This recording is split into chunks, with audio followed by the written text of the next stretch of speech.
Israel has launched a series of intensified airstrikes in Beirut, marking its third offensive in the past 24 hours, with one of the latest strikes narrowly missing key diplomatic and government buildings. Reports from the ground indicate that the airstrike came perilously close to the office of Lebanese Prime Minister Najib Mikati as well as the United Nations headquarters in the Lebanese capital. The densely populated area also hosts several foreign embassies, raising concerns over the potential escalation of the conflict into the diplomatic sphere. The latest airstrike reportedly claimed the lives of 4 individuals and left 18 others injured, adding to the mounting toll of casualties. Witnesses described scenes of chaos and destruction as emergency services rushed to extinguish fires, rescue trapped civilians, and treat the wounded. The Lebanese Red Cross reported that several of the injured are in critical condition, sparking fears that the death toll could rise in the coming hours. Local hospitals, already stretched thin by previous strikes and Lebanon's ongoing economic crisis, have been inundated with casualties. The precision of Israel's recent airstrikes has drawn sharp criticism, with many accusing the Israeli Defense Forces, IDF, of recklessly endangering civilian lives. While Israel maintains that its operations are aimed at neutralizing Hezbollah's infrastructure and military capabilities, the proximity of the strikes to sensitive civilian and diplomatic sites has raised alarm among international observers.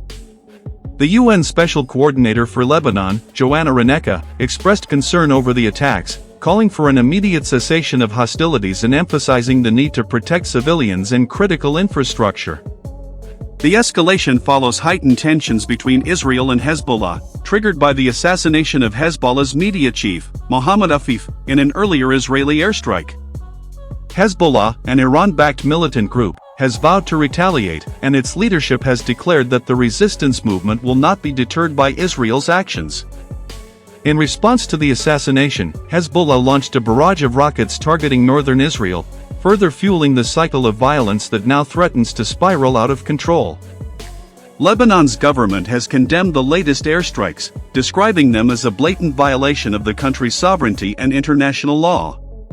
Prime Minister Mikati, who narrowly avoided being caught in the attack, issued a statement decrying the targeting of civilian and diplomatic areas. This aggression is unacceptable and endangers not only Lebanon but also the stability of the entire region, Mikati said. He called on the international community to intervene and hold Israel accountable for what he termed an act of state terrorism. The Israeli government, however, has justified its actions by claiming that the targeted areas are being used by Hezbollah to plan and coordinate attacks against Israel. A statement from the IDF alleged that the strikes were aimed at dismantling critical Hezbollah command centers and supply lines. "We will continue to act decisively to neutralize threats emanating from Hezbollah and to ensure the security of Israeli citizens," the statement read. The IDF also accused Hezbollah of using civilian infrastructure as cover, a claim that Hezbollah has vehemently denied. The intensification of Israeli airstrikes in Beirut has drawn mixed reactions from the international community.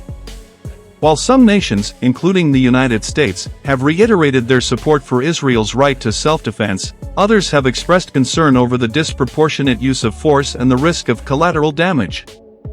The European Union issued a statement urging both sides to exercise restraint and avoid further escalation. The safety and security of civilians must be a top priority. We call on all parties to engage in dialogue and seek a peaceful resolution to the conflict, the statement read.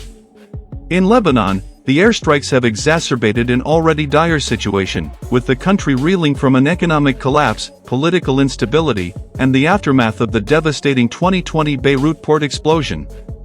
The ongoing violence has displaced hundreds of families, many of whom have sought refuge in overcrowded shelters. Aid organizations have warned of a looming humanitarian crisis as resources dwindle and access to affected areas becomes increasingly difficult due to the conflict. The United Nations has called for an emergency meeting of the Security Council to address the escalating violence. UN Secretary-General Antonio Guterres has urged both Israel and Hezbollah to de-escalate and adhere to international humanitarian law.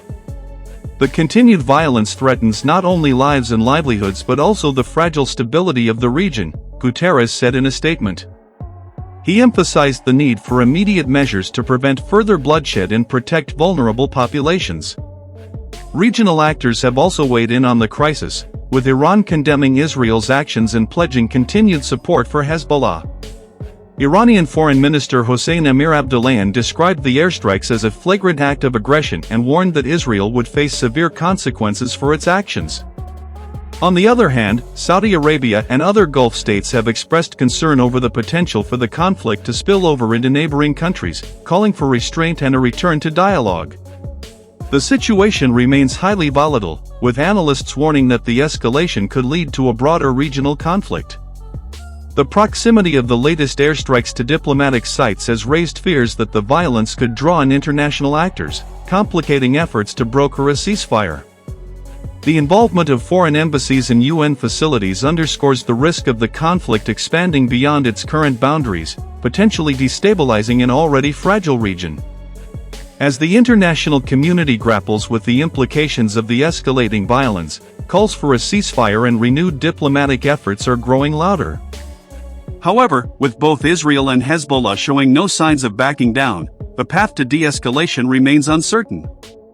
For now, the people of Beirut and the surrounding regions are left to endure the devastating consequences of a conflict that continues to claim lives and destroy communities. The coming days will be critical in determining whether the violence escalates further or whether international pressure can succeed in bringing the warring parties to the negotiating table. The stakes could not be higher, not just for Lebanon and Israel, but for the broader Middle East, where the ripple effects of this conflict could have far-reaching consequences.